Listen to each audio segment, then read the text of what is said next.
এই হলো deadline communications private limited. আপনারা দেখছেন এক্সপ্রেস নিউজ, খবর নেয়, খবর দেয়।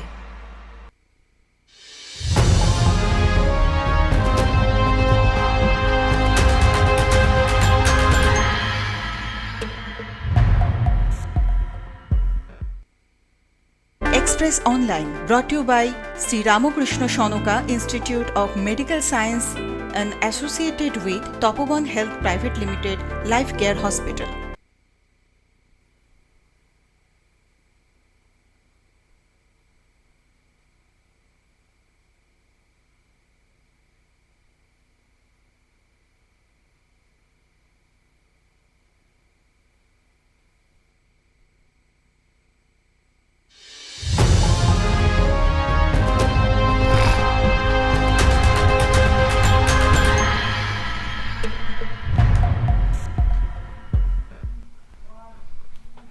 নমস্কার, স্বাগত সকালকে। আপনারা দেখছেন এক্সপ্রেস নিউজ, সঙ্গে রয়েছে আমি সুব্রত। আর শুরু করছি এক্সপ্রেস অনলাইন।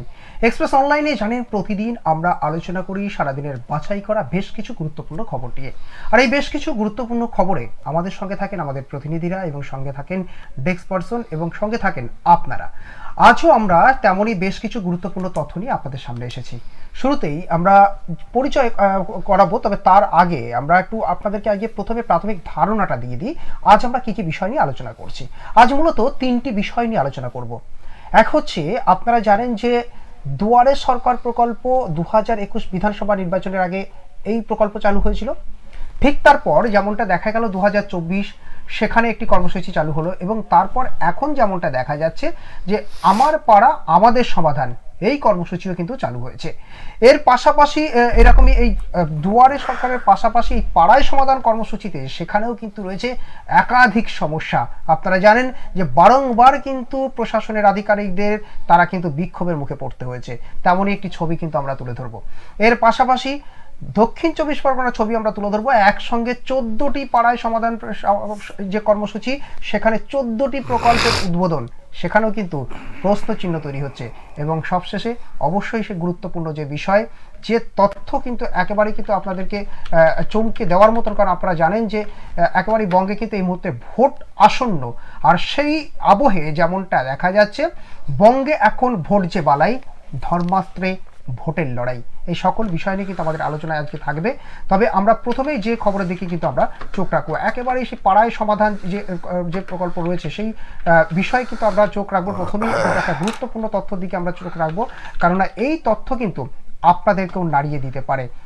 আপনাদেরকেও সতর্ক হতে হবে। কেন বলছি সতর্ক হতে? প্রতিবেদন দেখলে অবশ্যই আপনারা বুঝতে পারবেন যে আমার পাড়া আমাদের সমাধান এই প্রকল্পে প্রাতিষ্ঠানিক দুর্নীতির অভিযোগ তোলা হচ্ছে। সামাজিক যোগাযোগ মাধ্যমে ভিডিও প্রকাশ করে সরব এলাকার বাসিন্দারা। মুখ্যমন্ত্রীর ছবি সম্বলিত ফলকে উল্লেখ, 2,25,000 টাকা ব্যয় এলাকায় বসানো হয়েছে 45টি এলইডি লাইট। গ্রামবাসীদের দাবি একটিও এলইডি লাইট বসানো হয়নি। তাহলে প্রশ্ন, এই বরাদ্দ অর্থ গেল কোথায়? আর এই ভিডিও প্রকাশ্যে আসতেই বেশ কিছু তথ্য কিন্তু দেওয়া শুরু করেছেন পঞ্চায়েত প্রধান, এবং এলাকা জুড়ে কাজের তৎপরতা। আপনার প্রতিবেদন দেখুন, আসছে বিস্তারিত আলোচনায়। রোজ কত কি ঘটে যাহা তাহা, এমন কেন সত্যি হয় না আহা। ঠিক যেন এক গল্প হতো, তবে শুনতো যারা অবাক হতো সবে। দাদা বলতো কেমন করে হবে, খোকার গায়ে এত জোর কি আছে। নিশ্চয়ই মনে পড়ছে রবি ঠাকুরের এই কবিতার উক্তিটি। সেই উক্তি ধরে বলা যেতেই পারে, খোকার গায়ে এত জোর না থাকলেও শাসক দলের নেতা নেত্রীদের যে শারীরিক জোর, মানসিক দৃঢ়তা ও সীমাহীন বিশ্বাস আছে, আর তাই বারংবার অন্যায় করলেও বুক ফুলিয়ে বলার ক্ষমতা রাখে, যা করেছি বেশ করেছি। সম্প্রতি সামাজিক যোগাযোগ মাধ্যমে ভাইরাল হয় একটি ভিডিওতে দেখা যাচ্ছে এলাকার বেশ কিছু যুবক আমার পাড়া আমার সমাধান প্রকল্পের একটি ফলক নিয়ে সরব হয়েছেন। প্রতিবাদ জানিয়ে তারা বলছেন, 2,25,000 টাকা ব্যয়ে এলাকায় বসানো হলো 45টি এলইডি স্ট্রিট লাইট। সামাজিক যোগাযোগ মাধ্যমে ভিডিও প্রকাশ করে গ্রামবাসীদের দাবি, বসানো হয়নি ওই গ্রামে একটিও এলইডি লাইট। তাহলে এ টাকা কোথায় গেল? নদিয়ার করিমপুর 2 ব্লকের দীঘলকান্দি গ্রাম পঞ্চায়েতের 77 এবং 78 নম্বর বুথের ঘটনা। দেখতে পাচ্ছেন আমাদের পাড়া আমাদের সমাধান প্রকল্পের নাম 25-26 অর্থবর্ষে এই প্রকল্পে অন্তর্গত করিমপুর 2 ব্লক মানে নদিয়া জেলার তেউট্টু বিধানসভার করিমপুর 2 ব্লকের দিঘলকান্দি পঞ্চায়েতের অন্তর্গত 78 নম্বর বুথের এলাকায় 45টি এলইডি স্ট্রিট লাইট নির্মিত হইল, যার প্রকল্প মূল্য 2,25,000 টাকা। আমরা যারা এখানে আছি প্রত্যেকেই 78 নম্বর বুথের অধিবাসী। আমার বুথে একটিও এলইডি স্থাপিত হয়নি। আজকে 1 ডিসেম্বর 2025, এখন সন্ধ্যা হয়তো 7টা বাজে, আমার বুথে একটিও এলইডি স্থাপিত হয়নি। এখানে আমরা জানি না কে বা কারা এই পোস্টারটি মেরে গেছে, এই ফ্লেক্সটি মেরে গেছে যে 2,25,000 টাকার এলইডি আমার পাড়ায় স্থাপিত হয়ে গেছে।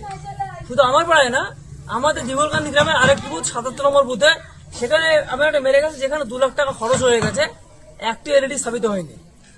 আমি এই বুথের একজন সাধারণ নাগরিক হিসাবে, পশ্চিমবঙ্গ সরকারের একজন ট্যাক্স পেয়ার হিসাবে, পশ্চিমবঙ্গের সমস্ত জনগণ, পশ্চিমবঙ্গ বিধানসভা, বিরোধী দল, শাসক দল, মাননীয় মুখ্যমন্ত্রীর কাছে দাবি রাখবো, এইভাবে মিথ্যে প্রকল্পের পোস্টার যারা মেরে যাচ্ছে, এই টাকাগুলো যারা আত্মসাৎ করছে, তাদের সঠিক তদন্তের আওতায় এনে তাদের শাস্তি দেওয়া হোক। প্রসঙ্গত, গত 1 ডিসেম্বর এই ভিডিও ছড়িয়ে পড়ে সামাজিক যোগাযোগ মাধ্যমে। এরপরেই নড়ে চড়ে বসে দিঘলকান্দি গ্রাম পঞ্চায়েত, তড়িঘড়ি লাইট বসানোর প্রক্রিয়া শুরু করেন। কিন্তু এই ভিডিও দেখে দিঘলকান্দি গ্রাম পঞ্চায়েতের যে অদ্ভুত যুক্তি, তা রীতিমতো হাসির খোরাকে পরিণত হবে বোধহয় প্রধান সাহেব নিজেও ভাবতে পারেননি। আসুন শুনে নেওয়া যাক কি বলছেন দিঘলকান্দি গ্রাম পঞ্চায়েতের প্রধান কার্তিক চন্দ্র মণ্ডল। আমাদের পাড়া আমাদের সমাধানের স্কিম, ওখানে লাইট ধরা হয়েছিল 2 লক্ষ টাকার। প্রথম প্রশ্ন হচ্ছে জিও ট্যাগ না হলে কাজ শুরু হয় না। সেখানে বিডিও সাহেবের নির্দেশে জিও ট্যাগ করা হয়েছিল, ব্যানারটা ভুল ছিল। ঠিক কি ভুল ছিল ব্যানারে, প্রধানের মুখেই না হয় শুনুন। এখানে যে ছাপানো হয়েছিল, ছাপানোটা অন্য জায়গায় কন্ট্রাক্টররা ছাপিয়েছিল, সেই জায়গাটা করা হলো, এটা নির্মাণ হবে এই কথা না বলে নির্মাণ হইল, এটা ভুল, এটা আমরাও স্বীকার করছি। প্রধান সাহেব, এত সরকারি আধিকারিক, এত শাসক দলের নেতা নেতৃত্ব থাকা সত্ত্বেও এত বড় ভুল হলো কি করে? না, তার অবশ্য সদুত্তর প্রধান সাহেব দিতে পারেননি, উল্টে গ্রামবাসীদের গায়ে রাজনৈতিক তকমা লাগাতে ব্যস্ত ছিলেন তিনি। ঠিক কি বললেন শুনুন। যারা করেছে উদ্দেশ্য প্রণীত করেছে, রাজনৈতিক চরিতার্থের জন্য করেছে। বাংলায় মমতা বন্দ্যোপাধ্যায় যে উন্নয়ন, এই উন্নয়নকে স্তব্ধ করার জন্য, একটা কালেমুক্ত করার জন্য বিরোধীরা এই চক্রান্ত করছে, এটা সম্পূর্ণ ভিত্তিহীন।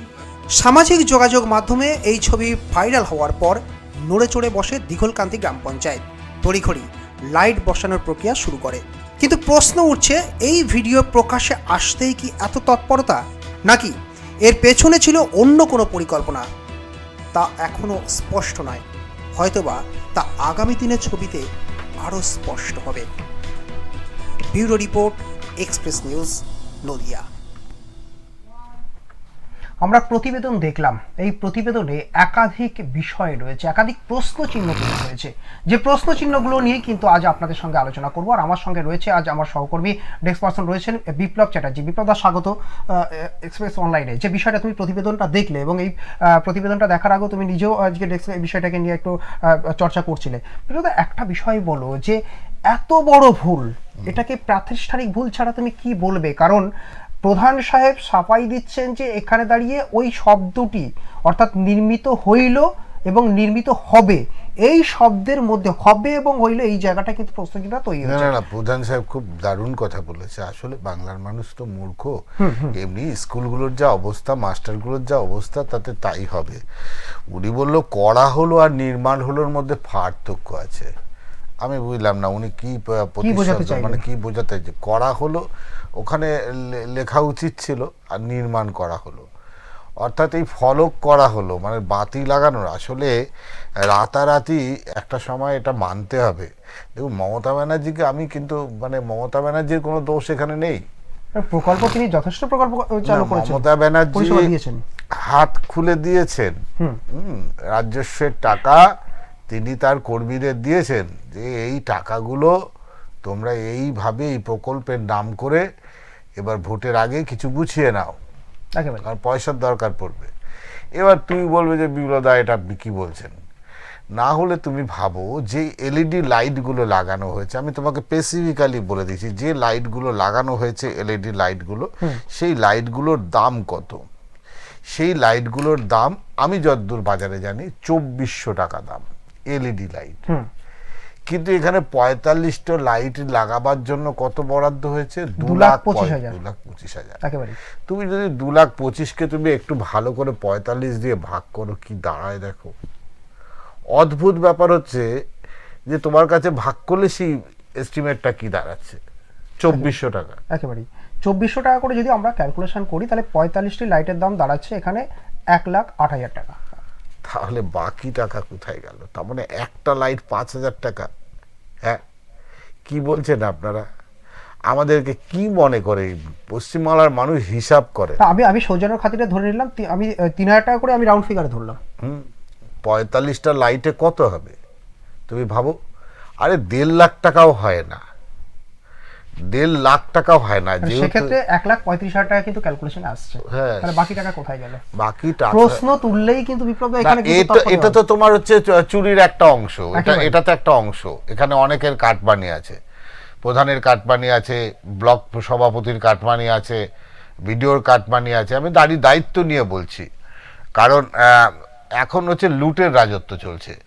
ভেবেছিল যে রাতারাতি এরকম একটা পোস্টার মেরে ছবি তুলে এটাকে বিডিও সাহেবের দপ্তরে জমা দেবে, বিডিও সাহেব সেটি জমা দিয়ে দেবেন, টাকা বরাদ্দ টাকা যার যার পকেটে ঢুকে যাবে। হয়তো সেখানে এই যে এলইডিগুলো লাগিয়েছে, এই এলইডিগুলোর কি তার নিচে দেওয়া হয়েছে, কত পাওয়ারের দেওয়া হয়েছে, কত ওয়াটের, এসব কিচ্ছু লেখা নেই। সবচেয়ে বড় কথা, বাংলার মানুষকে বোকা বানাবার জন্য একদম উঠে পড়ে লেগেছে এইসব গ্রামে। দেখো মমতা ব্যানার্জি তো দিয়েছে, অস্বীকার করার জায়গা নেই, কিন্তু সেটা হয়তো আরো উচ্চ ক্ষমতা সম্পন্ন। মমতা ব্যানার্জির কাছে প্রস্তাব গাছে আলোর ব্যবস্থা নেই, তিনি এখানে দিয়েছে। কিন্তু সেইটাকে যদি আমরা গ্রাম বাংলার একদম নিম্ন স্তরের মানুষগুলো যদি চুরি করতে শুরু করি, গরিব মানুষের জন্য প্রকল্প করেছে মমতা ব্যানার্জি, আর সেখান থেকে চুরি করে আমরা ভোগ করব, এটা হয়ে গেছে তাদের মূল উদ্দেশ্য। সেই উদ্দেশ্য যদি হয় তাহলে তো এটা হবেই, এটা তো খুব স্বাভাবিক, এর জায়গায় তো কোনো ভুল নেই। আমরা তো পরিষ্কার দেখছি। তুমি এটা বলছো এটা খুব 45টা লাইট, একটা না, তুমি শুধু এটা একটা পার্টে যদি ধরো, এটা 78 নম্বর বুথের ছবি, এটা 58 নম্বর বুথ, এবং মানে যেটা তথ্য রয়েছে 77 নম্বর বুথের জন্য 2 লাখ টাকা এখানে স্যাংশন করা হয়েছিল। হ্যাঁ, এবার গল্পটা হচ্ছে এই বুথের জন্য, শুধু লাইটের জন্য এই খরচ করা হয়েছে, বুথ প্রতি 10 লাখ টাকা লাইটের জন্য। এরপর নালা আছে, এরপর রাস্তা আছে, তাহলে সব মিলিয়ে এই 10 লাখ টাকা থেকে তো অন্তত 4-5 লাখ টাকা তো ঘরে তুলতে হবে। বাকি কি কাজ হলো কে দেখছে? আবার সামনের বছর নির্বাচন আসবে, তখন দেখা যাবে। এই তো বাংলার পরিস্থিতি তৈরি হয়েছে।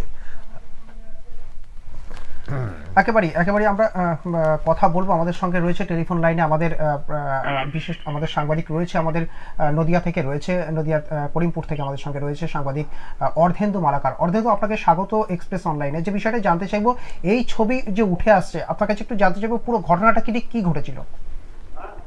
হ্যাঁ, এখানে বিজেপি যে গ্রাম দিগলকান্দি গ্রাম পঞ্চায়েতের তেহট্ট যে বিধানসভার করিমপুর 2 নম্বর ব্লকের অধীন দিগলকান্দি গ্রাম পঞ্চায়েত, এই দিগলকান্দি গ্রাম পঞ্চায়েত কিন্তু তৃণমূল পরিচালিত গ্রাম পঞ্চায়েত। আর এই দিগলকান্দি গ্রাম পঞ্চায়েতের তার অধীন দিগলকান্দি গ্রাম, এই দিগলকান্দি গ্রাম হচ্ছে সীমান্তবর্তী এলাকার গ্রাম। কিন্তু এই গ্রামে যে আমার পাড়া আমার সমাধান নেই, এই গ্রামের লোকজনই তারা সেখানে তাদেরকে যে লিখিত আবেদন করেছিল যে আমাদের গ্রামে লাইট দরকার, তাই দিগলকান্দি গ্রাম পঞ্চায়েতের তত্ত্বাবধানে সেই গ্রামে লাইট লাগানো হবে বলে পোস্টার লাগিয়ে দিয়েছিল। বিরোধীদের দাবি যে এই পোস্টার রাতের অন্ধকারে লাগিয়ে দিয়েছিল এবং এই পোস্টারে লেখা ছিল যে 85টা মোট লাইট নির্মিত হইল। আমরা তখন দিগলকান্দি গ্রাম পঞ্চায়েতের প্রধান কার্তিক চন্দ্র মন্ডলকে আমরা বলি, তখন কার্তিক চন্দ্র মন্ডল বলেন যে উন্নয়ন সারা পশ্চিম বাংলায় চলছে মমতা ব্যানার্জি। বাবু, আমরা এখানে পোস্টারে দেখতে পাচ্ছি 45টি লেখা আছে এবং যিনি পড়ছেন তিনিও কিন্তু 45টি লাইটের কথা বলছেন। এই সংখ্যাটা একটু আপনার কাছ থেকে নির্দিষ্ট হতে চাইবো। বলতে গেলে দুটো বুথে, আচ্ছা, দুটো বুথের আচ্ছা, ক্ষেত্রে। 77 বুথে 40 আর 78 বুথে হচ্ছে 45। আচ্ছা। মোট 85 জেলায়। দুটো বুথ মিলিয়ে 85টি। বলুন, আপনি কন্টিনিউ করুন। তারপরে 85টি লাইট যে নির্মিত হবে, তখন দিগলকান্দি গ্রাম পঞ্চায়েতের প্রধান কার্তিক চন্দ্র মণ্ডল তিনি সংবাদ মাধ্যমের কাছে বলেন যে উন্নয়ন সারা রাজ্যব্যাপী উন্নয়ন চলছে, সেই উন্নয়নের ধারা আমার দিগলকান্দি গ্রাম পঞ্চায়েতেও চলছে এবং দিগলকান্দি গ্রামের বিরোধীরা সেই উন্নয়ন দেখতে পাচ্ছে না বলেই একমাত্র সরকার পক্ষকে কালিমালিপ্ত করার জন্যই তারা একটি যে বিতর্কিত জিনিস পোস্টারকে লেখাকে কেন্দ্র করে তারা কুচ্ছা হচ্ছেন। আমি একটু আপনার কাছে একটু স্পষ্ট হতে চাইবো অর্থনীতি বাবু, একটা বিষয় বলুন, এই যে যারা এই সামাজিক যোগাযোগ মাধ্যমে এই ভিডিওটি তারা ছেড়েছেন, এরা কি নির্দিষ্টভাবে কোনো রাজনৈতিক পরিচয় রয়েছে? এদের নির্দিষ্ট কোনো রাজনৈতিক প্রকাশ্যে না থাকলেও এরা বিজেপির সাথে যুক্ত বলে জানতে পারা গেছে। বেশ বেশ। আচ্ছা, প্রধান যে বক্তব্য রাখছেন, প্রধানের বক্তব্যে তো কোথাও দাঁড়িয়ে একটা অসঙ্গতি আমরা লক্ষ্য করছি, কারণ তিনি বলছেন যে এখানে নির্মিত করা হইল এবং করা হলো, এর মধ্যে পার্থক্যটা কি আছে ঠিক বুঝতে পারলাম না। হ্যাঁ, প্রধান আমরা প্রশ্ন করার পরে সংবাদ মাধ্যমের সামনে প্রধান এইটুকু স্বীকার করে নেয় যে লেখাটা ভুল ছিল, কিন্তু কোনো কাজ শুরু করার আগে সেই লেখাটা যদি থাকতো যে নির্মিত হবে বা ধার্য করা হলো, কিন্তু এইখানে পোস্টারে লেখা ছিল নির্মিত হইল, এটা নিতান্তই লেখার ভুল, সেটা তিনি কিন্তু প্রত্যক্ষ স্বীকার করে নিয়েছেন সংবাদ মাধ্যমের কাছে। একটু স্পষ্ট হতে চাইবো যে তিনি বলছেন যে নির্দিষ্ট কাউকে দিয়ে, এটা একটা সংস্থাকে দিয়ে লাগানো হয়েছিল, এই পোস্টারটিকে দেওয়া হয়েছিল, সেটি ছবি তুলে ভিডিওকে পর্যন্ত পাঠানো হয়েছিল।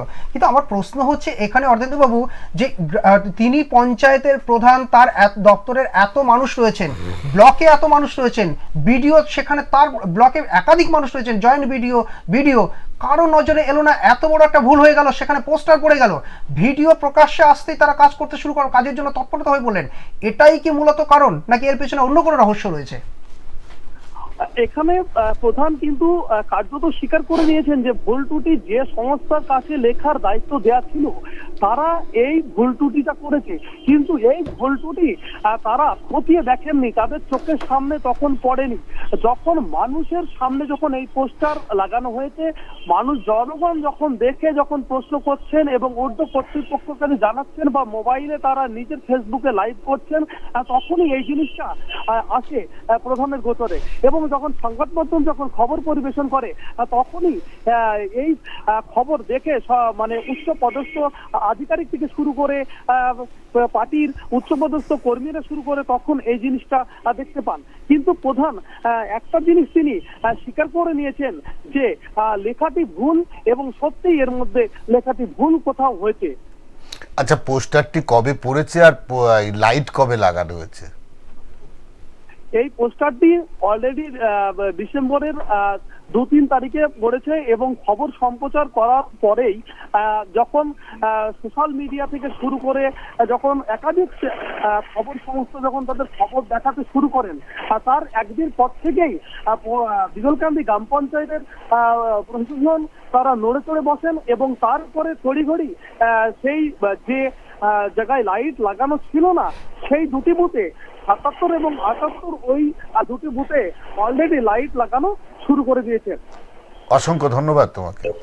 একেবারে আমরা কথা তো একদম দেখো, বেসিক্যালি বলছে যে প্রথমে পোস্টার পড়েছে, আমার কথা হচ্ছে আমার প্রকল্প শুরু হলো না, পোস্টার পড়ে গেল। একেবারে প্রকল্প যেদিন একদিন সিদ্ধান্ত হয়েছে সেটা তো ভিডিও, আমরা কি করি, কাজ করি তারপর তো ফলের আশা করি, মানে কাজটা না করেই এরকম মানে প্রকল্প করে দেওয়া হলো, টাঙিয়ে দেওয়া হলো। এবার যেহেতু দেখছে গ্রামের মানুষ এই বিষয়টা নিয়ে যখন নাড়াচাড়া করছে, তখনই বিষয়টা দেখো, তুমি একটা দুটো না, 85টা নটে যোগ দুটো বুথের 85টা, প্রায় একটা বড় ঘাপলা। 4,25,000 টাকা কিন্তু নির্ধারণ এখানে বরাদ্দ করা হয়েছিল। হ্যাঁ, তুমি 4,50,000 টাকার মতো বরাদ্দ, 25,000 টাকা একটা বুথে 77 নম্বর বুথে 40টি এবং 78 নম্বর বুথে হচ্ছে 45টি। তার মানে তুমি বুঝতে পারছো, তার মানে একটা বড় ঘাপলা, যে ঘাপলাটা করতে গিয়ে বেজায় সোশ্যাল মিডিয়ার জন্য ফেসে গেলেন সেখানকার পঞ্চায়েত প্রধান। না, এটা একদম ঠিক, কিন্তু আমার কথা হচ্ছে যে দাদা এবার একটু সাবধান হন, কারণ এবার ছোট বড় সবার হাতে মোবাইল আছে। অর্থাৎ এটা কিন্তু 2002 সাল নয়, 2 সাল নয়। টিভির পর্দার উপর মানুষ অতটা না ভরসা করে না, এখন যার হাতেই মোবাইল তার হাতেই কিন্তু সোশ্যাল মিডিয়া, সুতরাং চুরি করবার আগে সাবধান হতে হবে একেবারে। এবং এই প্রধানের উদ্দেশ্যে একটা বিষয় পিলতে না বললেই নয়, কারণ আমি যখন এই ছবিটা যখন আমরা তৈরি করছিলাম, আমি খুব ভালোভাবে কিন্তু ওনার বক্তব্য শুনছিলাম। উনি যে ধরনের কথা বলছেন, প্রত্যেকটা কথার মধ্যে কিন্তু অসঙ্গতি রয়েছে। ডিজিটালাইজেশন কথাটাও তিনি কিন্তু স্পষ্টভাবে বলতে পারছেন না, এবং এই যে তথ্য, সেই তথ্য দিতে গিয়ে কিন্তু বারংবার তিনি কথা জড়িয়ে যাচ্ছে, কথা কিন্তু স্পষ্ট কথা, কোথাও দাঁড়িয়ে তিনি কিন্তু ভেবাচাকা খাচ্ছিলেন, কোথাও দাঁড়িয়ে কিন্তু একটা তিনি বিভ্রান্তকর একটা পরিস্থিতির মধ্যে পড়েছেন। উনি বুঝতে পারছিলেন আসলে ওনার ক্ষমতা এখতিয়ার কিছু নেই, ওনার ওপরে আরো কেউ আছে, ব্লক লেভেলে আছে, জেলা লেভেলে আছে।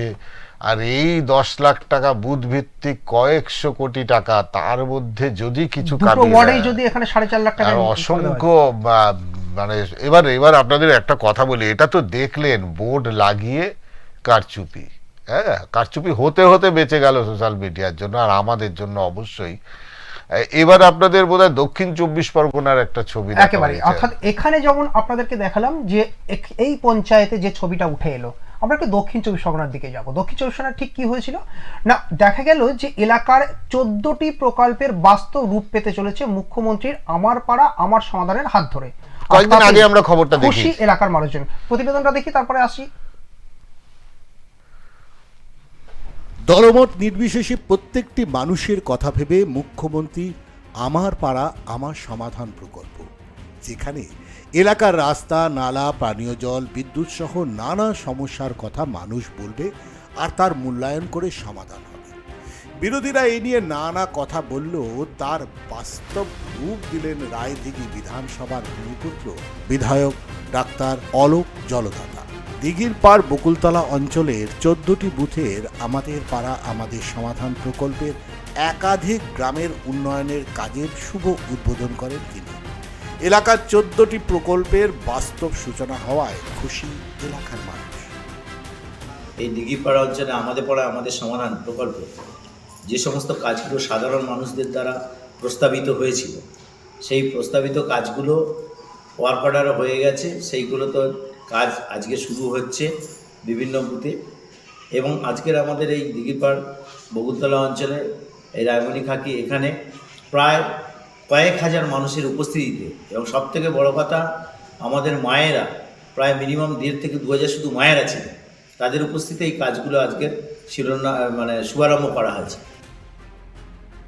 বিধায়ক এলাকার একদিকে ডাক্তার, অন্যদিকে বিধায়ক। চিকিৎসার মাধ্যমে মানুষের পরিষেবা দেওয়ার পরও বিধায়ক হিসাবে সফল এলাকার মানুষের কাছে। দলমত নির্বিশেষে প্রত্যেকটি মানুষকে তার পাশে থাকার আহ্বান জানিয়েছেন এই অনুষ্ঠানের মধ্যে দিয়ে। Bureau report, Express News. Binod, আমরা প্রতিবেদন দেখলাম, দেরি না করে আমরা চলে যাব, আমাদের প্রতিনিধি রয়েছে রেবতী। দেখো এই খবরটা আমরা কদিন আগে দেখিয়েছি, 4 তারিখে দেখিয়েছি।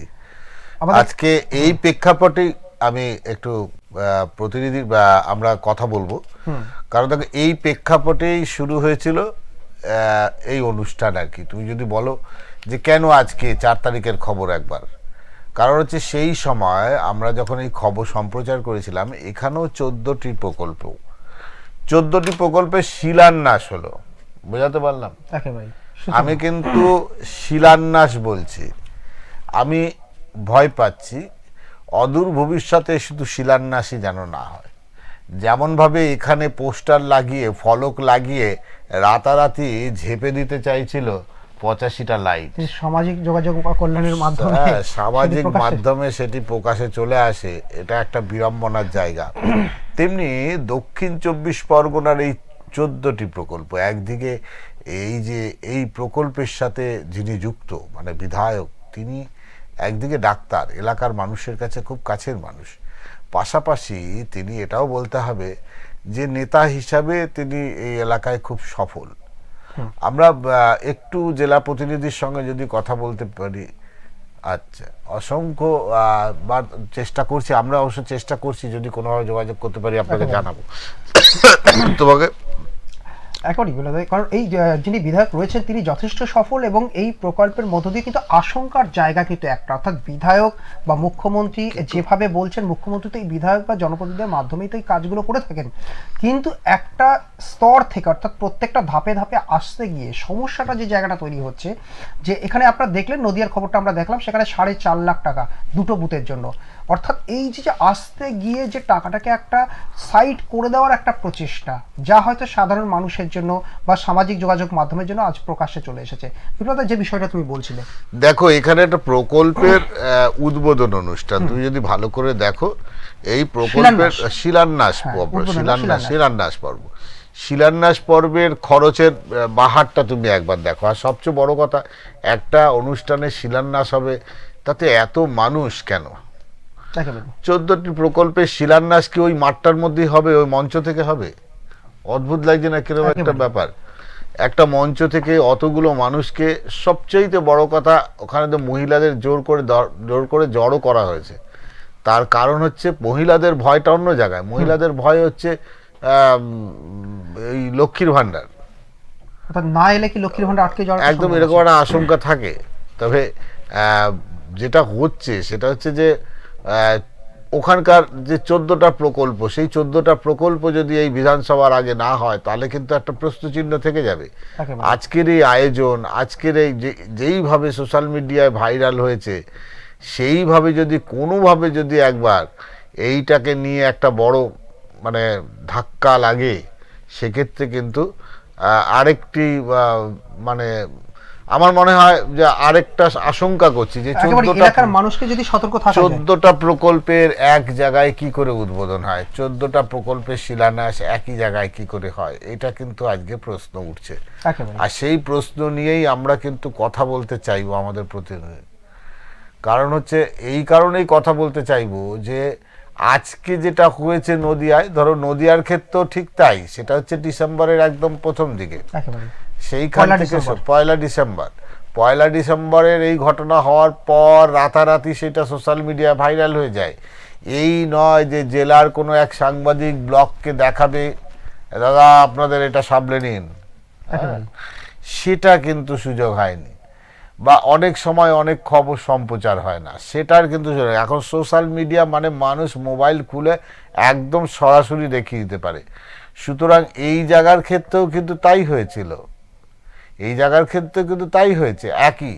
তাহলে সুতরাং আগামী দিনে আমরা যেটা দেখছি যে আমরা এখানে এটা প্রকাশ হতে রাতারাতি পরের দিন একটা ব্লাস্ট করে যায় এবং বাধ্য হয় প্রশাসন, বাধ্য হয় লাইট লাগাতে, কারণ লাইটগুলো লাগাবার প্রয়োজন ছিল।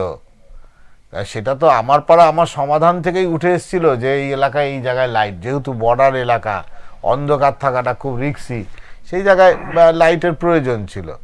এবার এই লাইটগুলো কতদিন টেকে, এটার একটা প্রশ্ন থাকে। এবং সব থেকে বড় কথা হচ্ছে বিপ্লব, যে বিষয়টা তুমি বলছিলে যে এখানে এই লাইটগুলোর আনুমানিক মূল্য হচ্ছে 1600 থেকে 2400 টাকা, বা আমরা সর্বাধিক আমরা সেটাকে দেখতে পারি একেবারেই 3000 টাকা, সেটা কিন্তু বন্ধ ধরতে পারি।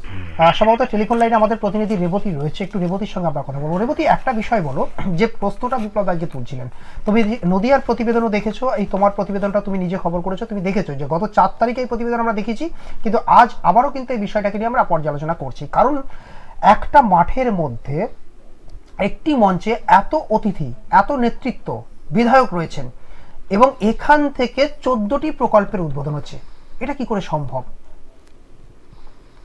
দেখো, তোমাকে বলে রাখি, 14টি প্রকল্প বিভিন্ন খাদে বলতে পারো, বিভিন্ন বিষয়ের উপরে, যেমন রাস্তা খারাপের উপরে, কোথাও লাইট নেই, কোথাও বসার একটা বিশ্রামাগারের প্রয়োজন, কোথাও হয়তো একটা বাথরুমের টয়লেটের প্রয়োজন। এক্ষেত্রে বিভিন্ন ধরনের এই সমস্ত জিনিসের এই মিলিয়ে মোট 14টি প্রকল্প নিয়েই কাজ হবে। প্রত্যেকটা বুথে 10 লক্ষ করে টাকার বরাদ্দ করেছেন মুখ্যমন্ত্রী মমতা ব্যানার্জি এবং অভিষেক বন্দ্যোপাধ্যায়। এদের এই সফটওয়্যার প্রকল্প আমাদের পাড়া আমাদের সমাধান, এই সমস্যার সমাধান একটি পাড়ার মধ্যেই বসবে এবং পাড়ার মধ্যে যে গ্রামের কয়েক মানুষ আছে তাদের মতামতের সাপেক্ষে, অর্থাৎ তাদের সিদ্ধান্ত অনুযায়ী ছোট ছোট কাজগুলো হবে। যে কাজগুলো করার জন্য পঞ্চায়েত অফিসের মাধ্যমে যেটা করা হতো, এখন পাড়ার মাধ্যমে করা হবে এবং তার জন্য 10 লক্ষ টাকা করে বরাদ্দ করা হয়েছে। একটা কথা রেবতী ভীষণভাবে জানতে ইচ্ছা করছে, ধরো আজকে নদিয়ার ক্ষেত্রে দেখা গেল একটা ফলক আগের দিন লাগিয়ে দেওয়া হয়েছে, মানে কাজটা হয়ে গেছে একটা ফলক, কিন্তু সে কাজের ছিটে ফোটা হয়নি। সোশ্যাল মিডিয়ায় বা সংবাদ মাধ্যমে সেটি প্রচার হওয়ার পর তার পরদিন থেকে নড়ে চড়ে বসে প্রশাসন। এক্ষেত্রে সেটা যা হোক, সেটা সোশ্যাল মিডিয়ার জন্য সংবাদ মাধ্যম। এক্ষেত্রে 14টি প্রকল্প, এতগুলো মানুষকে জড়ো করা হয়েছিল যে কোন প্রকল্পগুলো হচ্ছে এবং কোথায় হচ্ছে, এটা একটা যেমন থাকছে, পাশাপাশি এটাও থাকছে যে এই প্রকল্পগুলো আসলে মানুষের নজরে আনার জন্য। তোমার কি মনে হয় প্রত্যাশা, তুমি তো ওই অঞ্চলের মানুষ, প্রত্যাশা এই প্রকল্পগুলো বাস্তব হওয়ার সম্ভাবনা রয়েছে? দেখো, প্রত্যেকটা বিষয় হচ্ছে কি গুরুত্ব সহকারে গ্রামবাসীরা যেমন দেখভাল করবে এবং তাদের যে সমস্ত কথা অনুযায়ী, মানে তাদের যে ভিত্তি অনুযায়ী যে সমস্ত সমস্যাগুলো আছে সেই সমস্যাগুলো সমাধান করার জন্য এই বৈঠকটা হয়। তোমাকে বলে রাখি, প্রত্যেকটা বুথে একটা একটা করে সভা বসে, যেই সভায় সমস্যাগুলো উঠে আসে, কোন কোন সমস্যায়, কার পুকুর কাটা, কার সংস্কার, কোথাও হচ্ছে বাড়ি তার খারাপ হয়ে গেছে, তার একটা ত্রিপুলের প্রয়োজন, কোথাও বা রাস্তাটা খারাপ, যেটা ইটের রাস্তাটা সংস্কার করার দরকার আছে, কোথাও পাইলিং, এইরকম ভাবে যে সমস্যাগুলো উঠে আছে সেখানে পাড়ার মধ্যে সমাধান করার চেষ্টা করে। কিন্তু সেই সমস্যা সমাধান করার জন্যই কিন্তু একটা অর্থের প্রয়োজন হয়। সেই অর্থটা কিন্তু 10 লক্ষ টাকা দিতে, কিন্তু এই 10 লক্ষ টাকা প্রকৃত কি ওই একটা বুথের মধ্যে খরচ করবে? যারা শাসক দলের কর্মীরা আছে তারা প্রকৃত কি সত্যিকারের ওই 10 লক্ষ টাকা দিয়েই তারা উন্নয়ন করবে, নাকি তাদের পকেট গরম করবে? এটাই নিয়ে কিন্তু প্রশ্ন উঠছে। তবে তারা এখন দায়িত্বে আছে, দায়িত্বটা তারা সঠিকভাবে তারা করুক, এটাই সবাই চাইছে। মানে একটা কথা তুমি বলতে চাইছো যে তাহলে কি এদের পেছনে অবজারভার অর্থাৎ নজরদারি থাকবে না? অভিষেক বন্দ্যোপাধ্যায়ের তো নজর থাকবে, মমতা ব্যানার্জির লোকের উপরতলার লোকের নজর থাকবে, সেখানে তো একটা ভয় কাজ করবে। দেখো, এক্ষেত্রে শাসক দলের লোকের উপরেই তো দায়িত্ব দেওয়া হয়েছে, তারাই দেখাশোনা করবে। যে একদিকে বলবো যারাই রক্ষক তারাই ভক্ষক, কারণ যাদের হাত দিয়ে উন্নয়ন করার জন্য দেওয়া হচ্ছে তারাই একদিকে তেমন ভক্ষকের শিকার হবে। কারণ যে সমস্ত উন্নয়নের কথা বলা হয়েছে 14টা প্রকল্পের মধ্যে হয়তো দেখা যাবে মানে হাতে গোনা 2-4টে প্রকল্পেরই কাজ হবে, কিন্তু বাদবাকি তারা কাজ হয়তো নাও করতে পারে, কারণ তাদের হাতেই সমস্ত ক্ষমতা। অসংখ্য ধন্যবাদ। অনেক ধন্যবাদ রেবতী। বিপ্লব, অর্থাৎ অনেকগুলো কিন্তু বিষয় রয়েছে, অর্থাৎ এখানে দাঁড়িয়ে যে 14টি প্রকল্পের শিলান্যাস হয়েছে তা আদৌ কতটা বাস্তব? না, এখানে তোমাকে একটা কথা বলি, যেটা তুমি বলছিলে যে 14টি প্রকল্পে একই মঞ্চে একই জায়গায়। হ্যাঁ, এইখানে রেবতী একটা জিনিস খুব ভালো বুঝিয়েছে, সেটা হচ্ছে দেখো 14টি প্রকল্প তো একটা জায়গায় হচ্ছে না, 14টা প্রকল্প 14 জায়গার প্রকল্প, আর এই 14 জায়গার প্রকল্পের মানুষ কে জানাবার জন্য একটা জায়গায় জড়ো করা হয়েছে। এটা একটা বিষয় হতে পারে যে 14টি জায়গার মানুষকে এক জায়গায় হয়েছে, কার কার এলাকায় কোন কোন কাজ হচ্ছে। দেখো, কাজের এখানে কিন্তু বড় কাজ কিছু হচ্ছে না, কারণ 10 লাখ টাকার বাজেট দেওয়া হয়েছে বুথে, তার মানে সেখানে কাজ হতে পারে কি, সেখানে বিদ্যুতের কাজ হতে পারে, সেখানে কিসের কাজ হতে পারে না, নালা, কোনো নালার জন্য নিকাশি ব্যবস্থার কোনো ছোটখাটো কাজ হতে পারে, রাস্তার সংস্কার হতে পারে, কোথাও হয়তো ব্রিজের ছোটখাটো একটা ব্রিজ বা নালার সংস্কারের ক্ষেত্রে দরকার পড়লো, সামঞ্জস্যের 10 লাখ টাকা, হ্যাঁ 10 লাখ টাকার মধ্যে এটা করতে হবে। এটা খুব ভালো উদ্যোগ, আমি অবশ্যই বলবো মমতা ব্যানার্জি। কিন্তু আমার প্রশ্ন আছে, এই নির্মাণটা হচ্ছে সমস্ত আমাদের ট্যাক্সের টাকা, একেবারে মমতা ব্যানার্জি তো ব্যক্তিগত টাকায় বা পার্টির ফান্ডে করছে না, আমাদের ট্যাক্সের টাকায়। এই মুহূর্তে বলছেন রাজ্যের অর্থ ভান্ডার একটা সংকটের মধ্যে চলছে, যেটা বলছে যার কারণে ডিও দিতে পারছেন না রাজ্য সরকারিদের। তো সেই জায়গায় দাঁড়িয়ে থেকে এই যে প্রকল্পগুলো জোর করে ঢুকিয়ে দেওয়া, আর একটার প্রকল্পের উপর আরেকটা প্রকল্প, এর মধ্যে মাথার ঘাড়ের মধ্যে আমাদের রয়েছে এই মুহূর্তে যদি বলো লক্ষ্মীর ভান্ডার একটা বড় বোঝা, লক্ষ্মীর ভান্ডার বড় বোঝা, তার উপরে ধরো আমি ছাত্রছাত্রী এগুলো ধরছি না, স্বাস্থ্যসাথী রয়েছে একটা বড় বোঝা, তারপরে আবার যদি এই 10 লক্ষ টাকার এই বোঝাটা চাপিয়ে দেওয়া হয়, সেক্ষেত্রে কিন্তু একটা বড় চাপ। একেবারে অর্থাৎ বিপ্লব এই দিকে আমাদের নজর থাকবে, কারণ প্রত্যেকের ক্ষেত্রে একটা বিষয় বলার, সেটা হচ্ছে যে এখন তো 2002 না, এখন 2025, প্রত্যেকেই সতর্ক। এক্ষেত্রে আমরা দক্ষিণ চব্বিশ পরগনার ক্ষেত্রে যে ছবিটা দেখলাম, হতে পারে যে তথ্য আমাদের প্রতিনিধি তুলে ধরলেন, যে তথ্য আমাদের ডেস্ক ইনচার্জ তুলে ধরলেন, একেবারেই তার সঙ্গে সামঞ্জস্যতা রেখেই কিন্তু বলা যেতেই পারে যে হতেই পারে, কারণ নির্দিষ্টভাবে তো সমস্ত এলাকায় গিয়ে সেটা করা সম্ভব নয়। কিন্তু তা সত্ত্বেও আপনাদেরকে সতর্ক হতে হবে যে এই যে নদিয়ার যে ছবিটাকে আমরা তুলে ধরলাম, এই ছবির যাতে পুনরাবৃত্তি আপনার এলাকায় না হয়, এই দিকে কিন্তু আপনাদের নজর একদম। এই জায়গায় আমার আরো একটা কথা বলা আছে যে দেখো আমাদের না ছোট করে না, অনেক বড় কথা আছে। তুমি কি বলছো সুব্রত? আমাদের ট্যাক্সের টাকায় সরকার প্রকল্প করেছে, সরকার কোনো ব্যক্তিগত রাজনৈতিক দল প্রকল্প করেনি, রাষ্ট্র আমাদের দেশ চালাচ্ছে, রাষ্ট্রের আন্ডারে যে সরকার দল চালাচ্ছে তিনি আমাদের ট্যাক্সের টাকায় চালাচ্ছেন। সুতরাং আমার দর্শকদের একটা কথা, আমার ট্যাক্সের টাকা সঠিক ইউটিলাইজ হচ্ছে কিনা, তার চুরি হচ্ছে কিনা, জোচ্চুরি হচ্ছে কিনা, তার দেখার রাইট আমার আছে। এবং সেটা যদি যখনই প্রকাশ্যে আনতে গেলে যদি বাধার সৃষ্টি হয় বা কোনো, আমি এই মুহূর্তে যেটা বলছি না এই মুহূর্তে যদি থানায় যাও বা অন্য কোথাও যাও, যখন তুমি অভিযোগ করবে, এটা নিয়ে অভিযোগ করতে পারে, অফিসার অভিযোগ নেয় না এই মুহূর্তে, অফিসার কারোর অভিযোগ নেয় না, কোনো কেস হিস্ট্রি দেখাতে চায় না কত কেস হলো। 2 নম্বর হচ্ছে যে লোকাল রাজনৈতিক নেতাদের চাপ থাকে একদম। 3 নম্বর আরেকটা কথা হচ্ছে এদের ভয় পাওয়ার কিছু নেই, কামাই থাই যাই থাক, সোশ্যাল মিডিয়া আছে হাতের কাছে, যখন মোবাইলটা আছে। আর সত্যি কথা বলতে যেটা অন্যায় সেটার ছবি সোশ্যাল মিডিয়ায় তুলে ধরুন, এবং আমাদের নম্বর তো রইলই, আর সঙ্গে রয়েছে আমাদের নাম্বার, আমাদের ডেস্কের নাম্বার রয়েছে, আমাদের নাম্বারে আপনারা সরাসরি সেই ছবি পাঠাতে পারেন, আমরা দায়িত্ব নিয়ে তার প্রকাশ করব। এবং ছবি এবং তথ্য সহ আপনি পাঠিয়ে দিতে পারেন, অবশ্যই প্রয়োজনে আপনাদের পরিচয় গোপন রাখা হবে, কিন্তু আপনারা সেই তথ্য আমাদেরকে পাঠাতে পারেন, আপনার এলাকার সমস্যা আমরা কিন্তু তুলে ধরবো।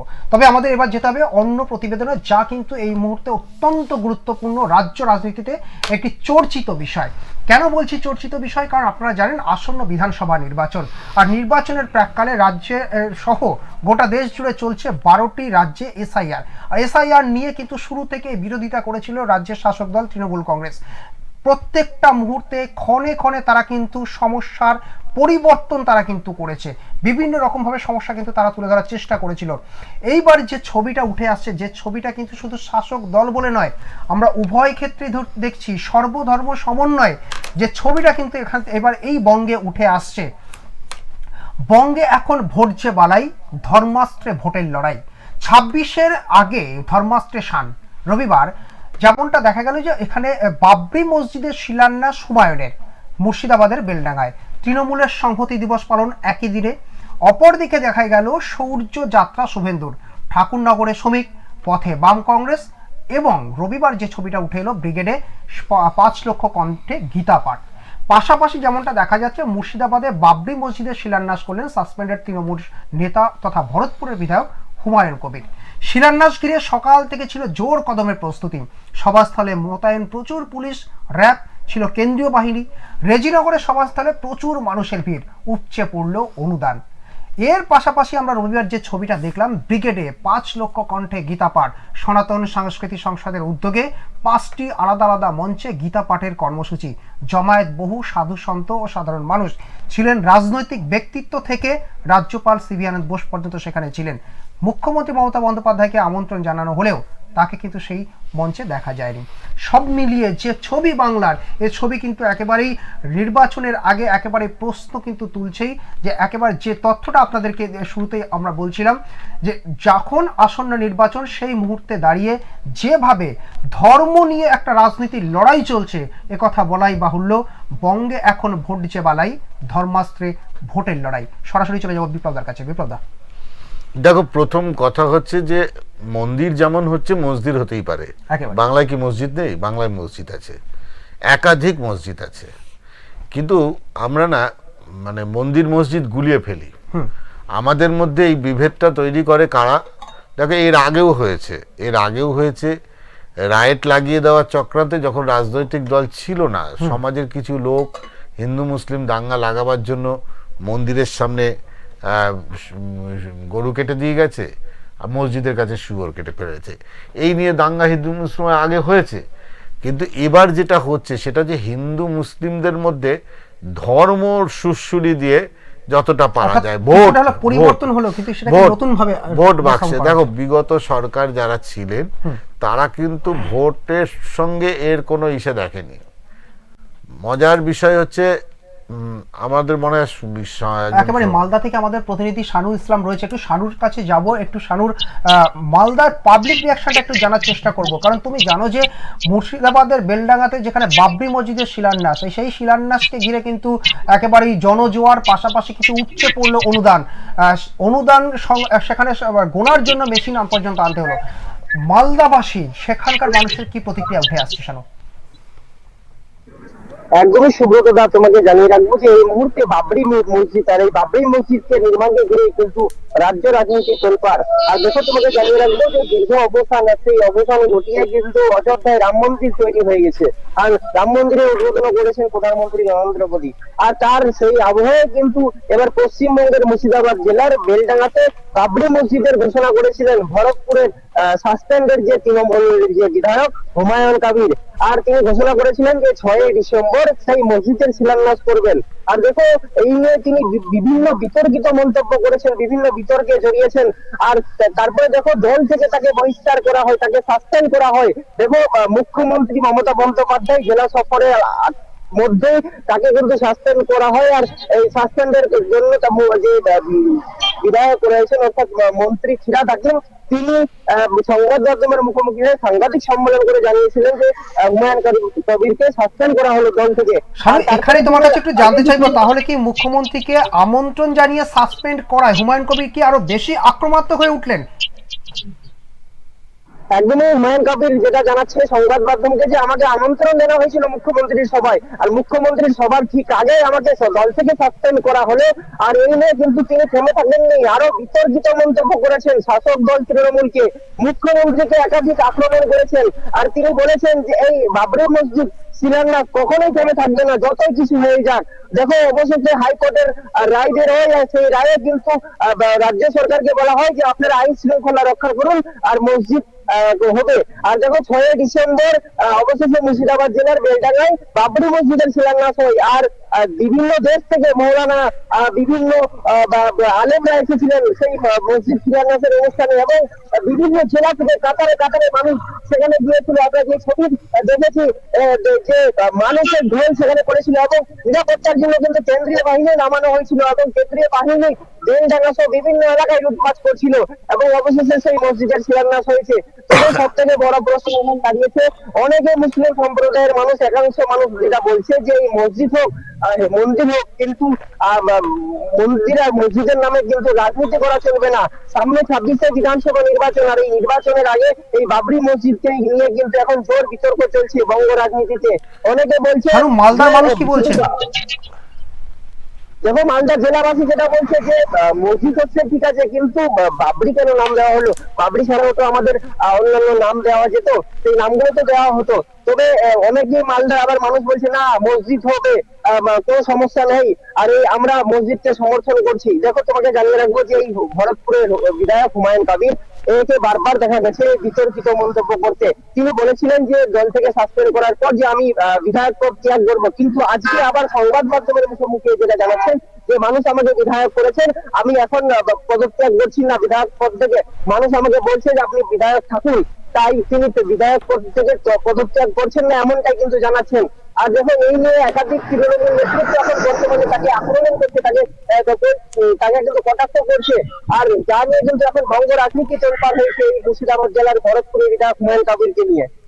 একটা কথা তোমাকে শানু বলতে চাইছি, যে দেখো বাংলায় মন্দির হবে মসজিদ হবে, খুব স্বাভাবিক, হওয়ার কোনো ইসে নেই। কিন্তু যে বাবরকে নিয়ে, বাবরের ধাঁচা নিয়ে, আমি মসজিদ বলছি না, ওটা ধাঁচা, বাবরের ধাঁচা নিয়ে এখানে তাই সেই নামে মসজিদ করা মানে তো একটা রাজনৈতিক মানে একটা হিংসার বাতাবরণ তৈরি করার প্রবৃত্তি মনে হচ্ছে। মানে রাম মন্দির পাল্টা আমাকে মসজিদ, বাবরি মসজিদ করতে হবে। এটা আমাদের ইসলাম সম্প্রদায়ের, বাংলার ইসলাম সম্প্রদায়ের মানুষ কিভাবে দেখছেন, বা মালদার ইসলাম সম্প্রদায়ের মানুষ কিভাবে দেখছেন? একদমই মালদা জেলার যে মুসলিম সম্প্রদায়ের মানুষ রয়েছেন তারা যেটা জানাচ্ছেন যে মসজিদ হোক, কিন্তু বাবরি কেন নাম দেওয়া হলো? এই যে বাবরি মসজিদকে নিয়ে কিন্তু জোর বিতর্ক চলছে, হিন্দু মুসলিম বিভাজনের একটা কিন্তু দাঙ্গা লাগাতে চাইছে বিভিন্ন রাজনৈতিক দল। আর সেই সময় দাঁড়িয়ে এই মসজিদের ঘোষণা করেছেন ভরতপুরের বিধায়ক হুমায়ুন কবির। আর এই নিয়ে কিন্তু এখন আরো বিতর্ক শুরু হয়েছে, সোশ্যাল মিডিয়ায় অনেকে এই নিয়ে সরব হচ্ছেন। এবং সব থেকে তোমাকে জানিয়ে রাখবো যে মালদা জেলাবাসী যেটা জানাচ্ছে যে মুসলিম সম্প্রদায়ের মানুষ, যে তারা চাইছেন যে বাবরি মসজিদ হোক, কিন্তু বাবরি কেন নাম দেওয়া হলো, অন্য নাম দেওয়া হতো তাহলে আরো ভালো হতো, অনেকেই সমর্থন করতো, এমনটাই কিন্তু মালদা জেলাবাসী জানাচ্ছে। অসংখ্য ধন্যবাদ তোমাকে শানু।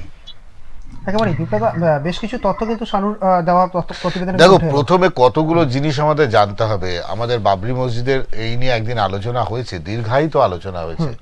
প্রথমে আমাদের বলেই দেই যে বাবরি মসজিদ বলে কোনো মসজিদ ছিল না, বাবরি ধাঁচা। আপনি বলেন কেন এটা বলছি? প্রত্যেকটা মন্দিরের যেটা নিয়ম হচ্ছে 4টি মিনার থাকার কথা মসজিদে, প্রত্যেকটা মসজিদে, যে কোনো মসজিদে 4টি মিনার থাকাটা বাধ্যতামূলক। বাবরির ক্ষেত্রে কিন্তু সেটা ছিল না, গম্বুজ ছিল। কি হয়েছিল না, বাবরের যিনি সেনাপতি ছিল মীরবাকি বিক্রমাদিত্যের যে স্থাপত্য ছিল, সেই স্থাপত্য মন্দির ভেঙে সেখানে এই ধাঁচা তৈরি করেছিলেন, যেটা বাবরের নাম দিয়েছিলেন। কিন্তু সেখানে কোনোদিন নমাজ পড়া হয়নি, কিন্তু একদম পরিষ্কার পরিত্য। তাহলে বলে এটা ভুল বলছেন, সারা ভারতবর্ষে মসজিদ রয়েছে। ভারতবর্ষে কেন, সারা পৃথিবী জুড়ে মসজিদ থাকতে পারে। 3টি মসজিদের অস্তিত্ব আছে সারা পৃথিবীতে, 3টি মসজিদের অস্তিত্ব আছে, বাকি আর কোনো মসজিদের অস্তিত্ব দেখা হয় না।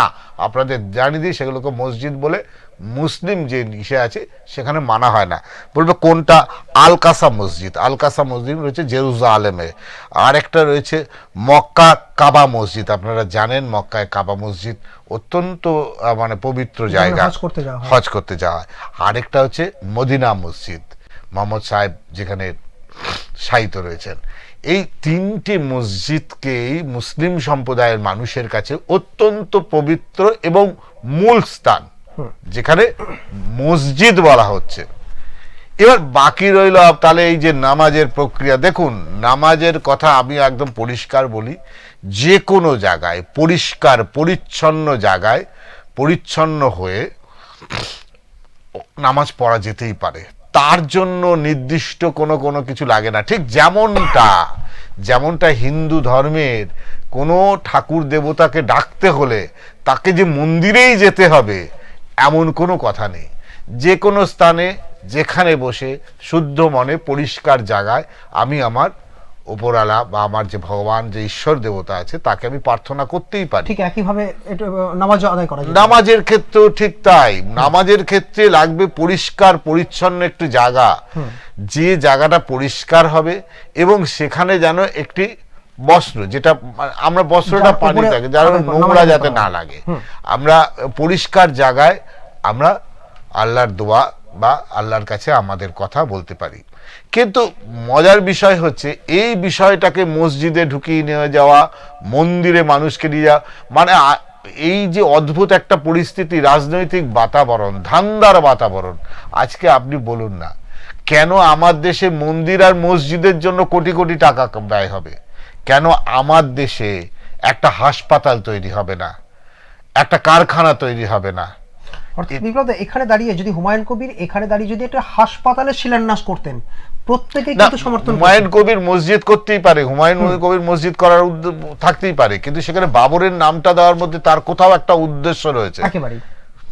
আর পাশাপাশি যে বিষয়টি অনেকে বলছেন, প্রত্যেকেই বলছেন যে এখানে যদি হাসপাতাল তৈরি হতো, যদি এই প্রক্রিয়াগুলো রাখা হতো, তাহলে নিশ্চিতভাবে মানুষের আরো জনসমর্থন কিন্তু পেতেন। কিন্তু এখানে দাঁড়িয়ে একটা অর্থের অনুদান যথেষ্ট কিন্তু বিপ্লবদা। আমি একেবারে অনুষ্ঠান শেষ করব, সময় খুবই কম, ছোট করে তুমি কি বলবে একেবারে অনুষ্ঠান শেষে?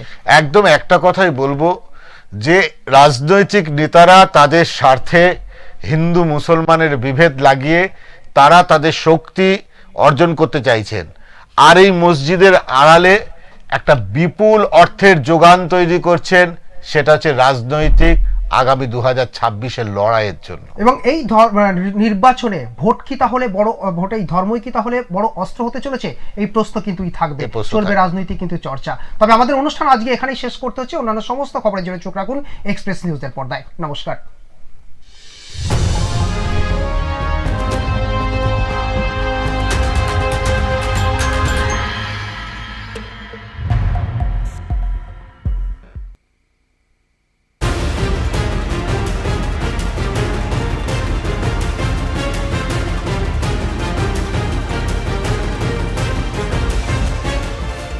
এই হলো ডেডলাইন কমিউনিকেশনস প্রাইভেট লিমিটেড। আপনারা দেখছেন এক্সপ্রেস নিউজ, খবর নেয়, খবর দেয়।